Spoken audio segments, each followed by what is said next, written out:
Hi there, everyone. My name is Christian Eschbach. Welcome to another one of my album reviews, and I'm just going to get into Winger 2. Oh, Jesus Christ. All right, so I honestly tried. All right, so I have a history with Kip Winger. Before there was a Winger, I was already in to Kip Winger's music writing, okay?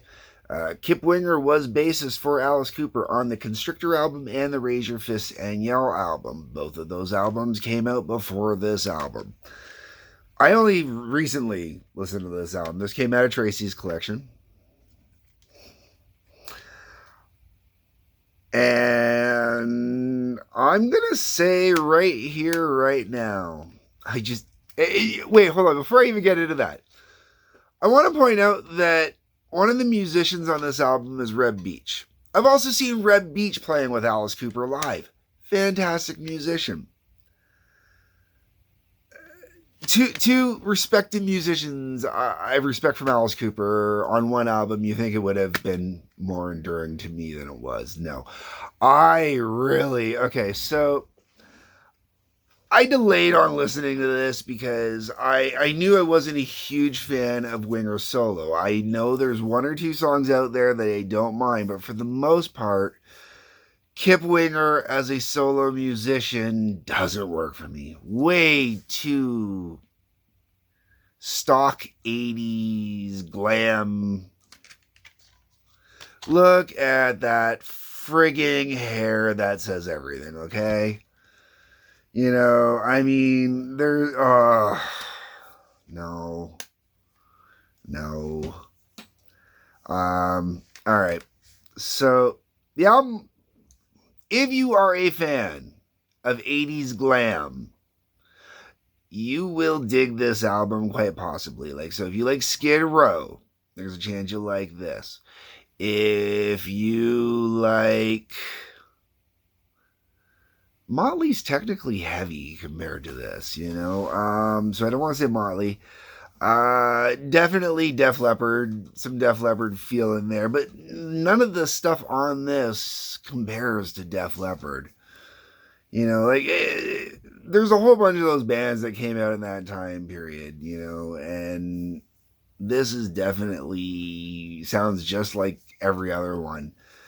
I reviewed the Shocker soundtrack quite a while back, 100 or so reviews ago. And the Shocker soundtrack was more glam 80s whoa than this is, but done in a way where it just felt better, you know. So I'm just gonna get it. The album opens up with "Can't Get Enough."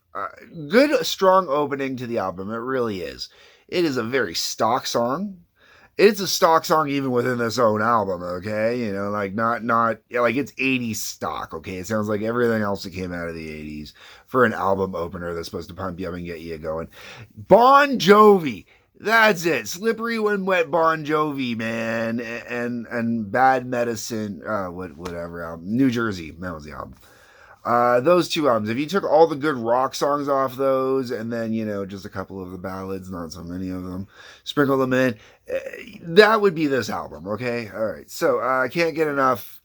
Um, Going with that, Bon Jovi, Raise Your Hands, kind of same type of opening.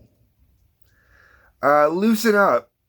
Loosen Up follows it up. It keeps the energy high and whatnot, but once again, it's just pretty stock. There's nothing that stands out about the song. That goes into Miles Away, which doesn't stand out at all. I'm blanking completely on it. And I just re listened to this album like 30 seconds ago. I stopped re listening to it.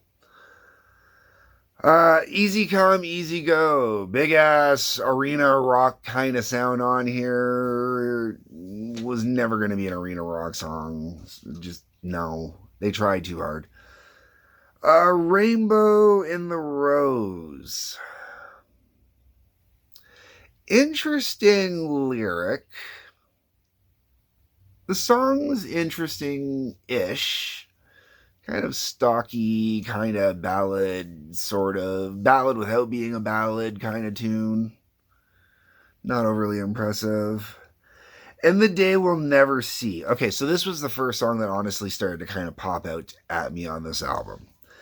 And the reason why is it has a very grungy like opening. There's this really cool riff in there that definitely had what feels like the early genesis of, I want to say, kind of Alice in Chains.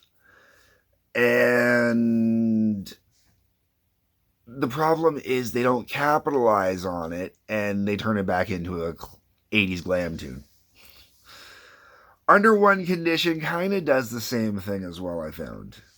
Dirty Little Blonde, we're back to typical stock. It sounds like they were trying to be a PG-rated Motley Crue on this song. Baptized by Fire. This one starts off really cool. Now, what's being played at the beginning, I don't know if it's the bass and the guitar really kind of just going out doing a tap fest, because that's what it sounds like to me. It sounds like the bass and guitar kind of having a tap fest. Maybe there was a little keyboard in there being played. I'm not 100% sure on this one.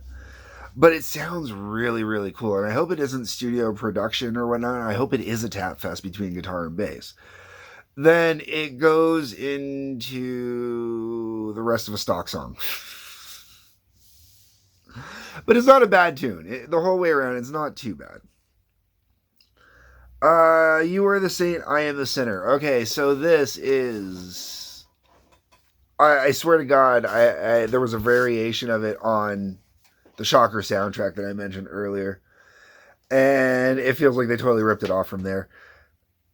The album then finishes off with a ballad or a slower song, In the Heart of the Young. That was not bad. So, this album was produced and mixed by Beau Hill. The mixing on the album is cool. The production on the album is not. It sounds way too 80s. They released this on Atlantic Records. I don't know if Atlantic had much say, if they were maybe putting Dirty Fingers into it. As a second album, it is not a good follow-up album. I've never heard the first album, so I can't really say if it's a good follow-up to that or not. But this album is called In the Heart of the Young, Winger 2.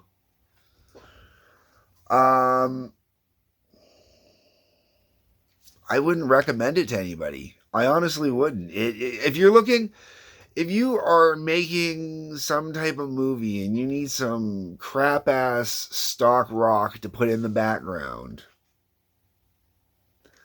maybe just as background filler kind of thing, maybe.